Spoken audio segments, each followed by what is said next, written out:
Exclusive all Fox wants for Christmas are 12 more days of Deadpool. That's certainly one valid interpretation of the studio's plan to revamp, rename and re-release the year's biggest R-rated hit, Deadpool 2, as a PG-13 film called Once Upon a Deadpool.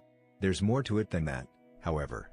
Deadline has all the details about the studio's unconventional plan, a plan that may have intriguing relevance when viewed through the prism of the Disney-Fox merger and the future of the red-hot Deadpool franchise.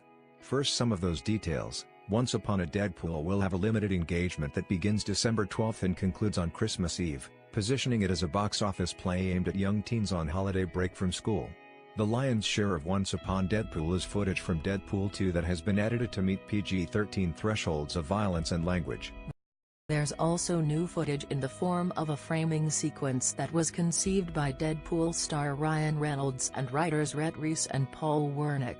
Working with a small film crew, Reynolds and his cohorts filmed all the framing scenes in a single hectic day of guerrilla-style filmmaking. There's a major charity component to the limited engagement release, too, as Reynolds explained to Deadline that for every ticket sold $1 will go to the audaciously named FCK Cancer campaign, which will be temporarily renamed Fudge Cancer for the purpose of tie-in fundraising effort.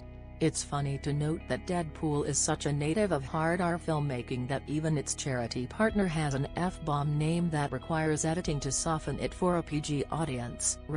Reynolds famously championed the idea of a Deadpool movie for a decade and maintained his position that the scabby, subversive superhero from the pages of Marvel Comics could be a commercial winner, but only if it bravely bucked the Hollywood mindset that superhero franchises naturally belong in the PG-13 pack. The actor was right, and Fox's faith in the formula was rewarded with a history-making franchise. The February 2016 opening weekend of Deadpool, $132.4 million in domestic box office, stands as the biggest bow by an R-rated film in Hollywood history. Second on that all-time list, the May 2018 opening of Deadpool 2, $125 million. The sequel finished its 22-week theatrical release in October with a global haul of $734 million. Even with that success, Hollywood has been reluctant to release R-rated superhero films. Sony's Venom, for instance, was scrubbed to a PG-13 level after considerable internal debate about the best balance between content and audience reach. When Venom set a new record for an October opening weekend, it likely added considerable steam to Fox's interest in taking Deadpool to a younger audience.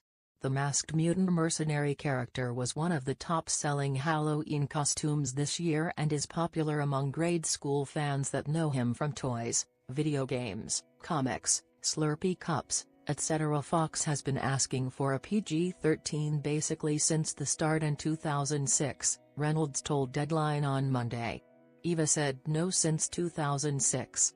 Now, this one time, I said yes on two conditions. First, a portion of the proceeds had to go to charity. Second, I wanted to kidnap Fred Savage. The second condition took some explaining.